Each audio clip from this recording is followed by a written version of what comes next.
Hi there. My name is Jessica Brogley, and I'm an edTPA coordinator in the School of Education for the University of Wisconsin-Platteville.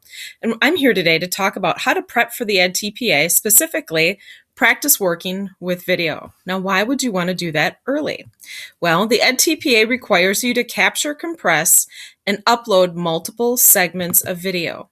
When you're student teaching, you're very busy prepping for classes, getting to know your students, and now writing edTPA commentary and learning technology. That's a lot on your plate. You would alleviate a lot of stress if you practiced capturing, compressing, and uploading multiple segments of video, say over the summer. So what can you do now? Well, strengthen your video skills. Borrow a digital camcorder or an iPad or even just your cell phone. And take some footage. Take about 40 minutes of something that includes people talking. Now, you need to not be holding the camcorder or the phone or the iPad, since when you record your edTPA footage, you're out in the classroom teaching. So either use a tripod or ask a friend to hold it for you, or even just prop it up against something sturdy.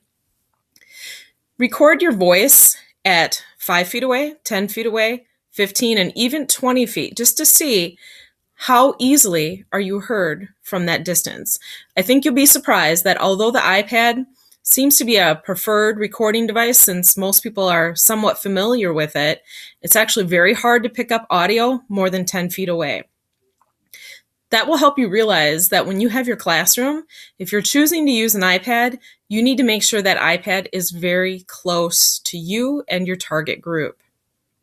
Evaluate the footage for quality.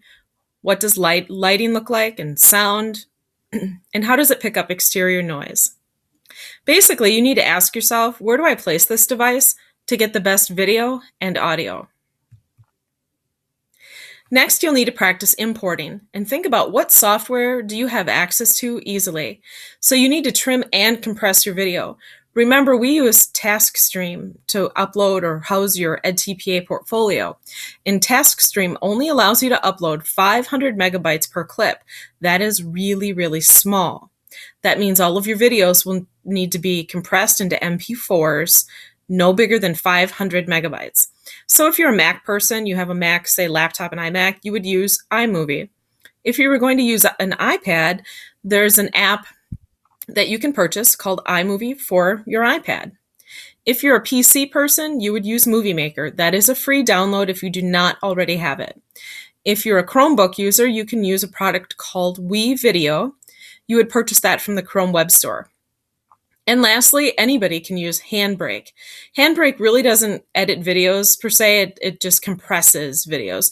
If you're just going to do a simple trim from each end of your video and compress it, you could use Handbrake, but Handbrake will not allow you to add captions, for example. So when problems happen, you simply could Google it, right? How do I shorten a clip in Movie Maker? Or how do I export my project in iMovie? That's what I do. If I have a question, I always turn to Google first. Chances are somebody else has asked that question online already. And I would expect you to have questions. I'm basically asking you to take 40 minutes of footage with a device and then figure out how to get that into iMovie, Movie Maker, WeVideo, whatever it is you're choosing to use. Can you do it? And if you can't, number one, turn to Google. Number two, turn to YouTube and ask the same question. Number three, feel free to email us at edtpa@uwplatt.edu or contact us on Facebook or Twitter. So you have some options there, but you really need to take some time now to figure out what's going to happen if you grab your iPad, set it up for a birthday party, record, or maybe you're at a park or in a room, wherever, it doesn't really matter. Record 40 minutes of footage of people talking, and be sure to focus on you. What would happen if you moved 5, 10, 15, and 20 feet away? How well does your voice carry? Or say you have a target group that you want to record. When you move further away from them, can you even hear what they're saying? Okay, so keep that in mind, give it a shot, and then ask yourself, are you really ready? Can you get that footage off the iPad or off the camcorder and into something to compress, to edit and compress your movie with? Can you do it? And if not, now's the time to make that happen. Let's figure that out. So if you have questions, Google it, YouTube it, email us, and contact us on Facebook and Twitter. Good luck.